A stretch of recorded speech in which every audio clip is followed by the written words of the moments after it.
So if you click on this video because you saw this super cute puppy on my thumbnail, you're right. I'm gonna share the download link of this ebook with you guys, but this is in no way the only book that I want to share with you guys because this is way too simple for you guys to read. So the book that I want to share with you guys today there were two books. One is Spanish short stories for beginners and the other one is for intermediate learners. So the one for beginners, it would be perfect for B1.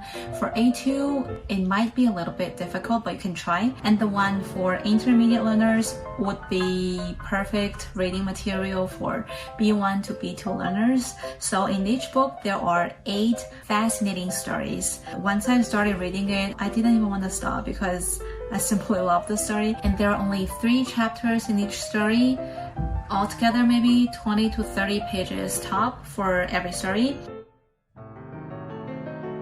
Step number 1 would be to read through one whole chapter non-stop, regardless of the vocabularies that you don't understand. Do not stop to check any vocabulary in the dictionary the first time that you are reading this chapter.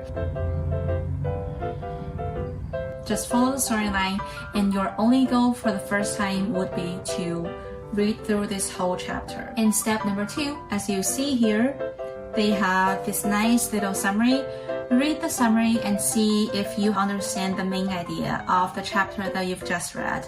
Here they have also listed out the vocabularies that they think you might have trouble understanding or vocabularies that you should learn. So these vocabularies are actually in bold letters in the story. And step number 3 would be to go back to the story and read it for the second time. And now you can check all the words that you don't understand, and you should prepare a little notebook and write down whatever expression that you find useful. And after reading for a second time, if you want, you can finish the 5 questions after each chapter.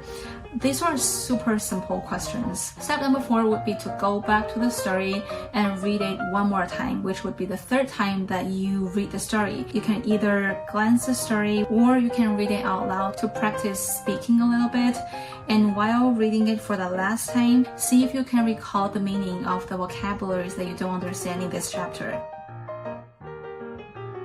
And if you're a more advanced learner, there are 3 steps. So step number 1 is the same. Just read through the stories without pausing to check the words. For me, there are only occasionally several words that I don't understand in each chapter. And step number 2 is to write down your own summary of this chapter. I didn't do it with all the stories and all the chapters.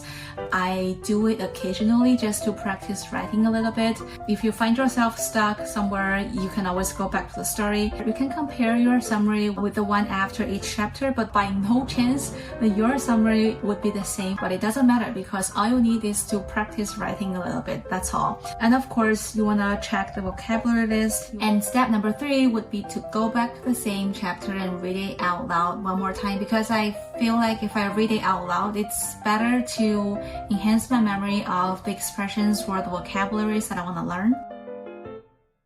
So in the message from yesterday, this person asked me why I find myself understanding an article so much better than understanding a novel or a fiction story. For me, it's the same, because in fiction stories, there are just tons of super detailed descriptions about the place, about the people, about the mood, everything. So the vocabularies are gonna be a lot more specific and detailed. Of course, you find it hard to understand as a foreigner. That being said, it's very important to read some fiction stories. I find the vocabs in fiction stories are more useful in day-to-day life, because when you want to share an experience or you want to share an opinion of a place or somebody, you need more accurate vocabulary for a specific mood, and you're only gonna learn these from a fiction story. And my recommendation is start by reading some children's book. I think these 2 books are for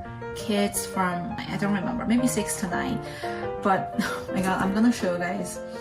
There are just so many words that I don't understand because they are super specific.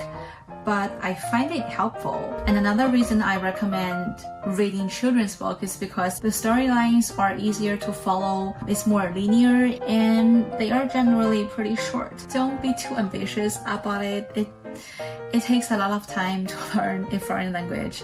And this one is actually a detective story. I gave up. It cuesta mucho leerlo.